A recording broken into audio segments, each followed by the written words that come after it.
Well, hey there, everyone. It's time for today's Farm and Ranch News. Well, there's nothing like eating a nice, juicy steak for dinner and having a glass of wine to go along with it. And for Clint Peck, who grew up in the ranching and cattle industry, just a few short years ago, he took a huge leap of faith and decided to make wine in Montana for everyone to enjoy.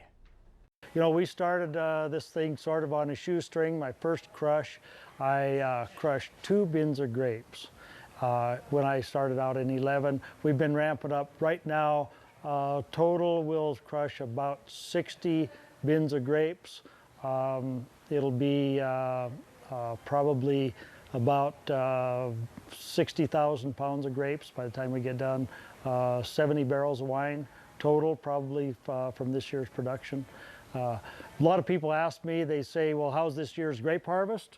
And I say, well, you know what, ask me in 2 or 3 years, because right now this is just a grape. We are crushing the grapes. These grapes, the grape juice will be fermented over the next 10 days to 2 weeks. Then we'll press the juice. The juice will go into the barrels. And then it ages in the barrels 2 years to almost 3 years. By the time we get it into commerce, sometimes some of this wine's pushing 3 to 4 years old. Yellowstone Cellars and Winery, we get our grapes out of the state of Washington.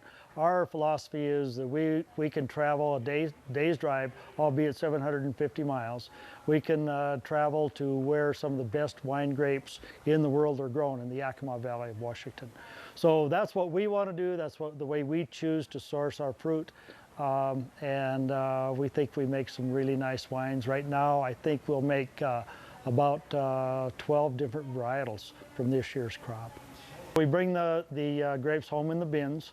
Then it goes into the crusher, which is like a little mini combine. So it separates the fruit from the stem, the berries, the juice, and the skins all fall down into the bottom of the hopper.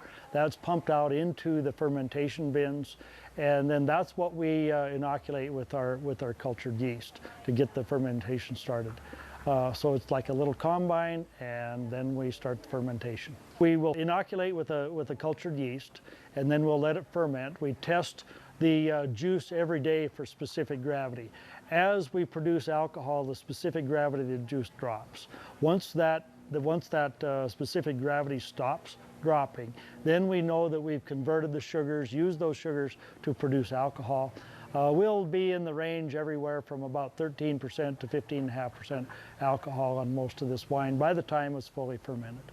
And then once we got the fermentation finished, once that hydrometer stops dropping, then we have a basket press. We press the juice, and the juice is pumped right into the barrels, where we age it, like I said, for 2 to 3 years.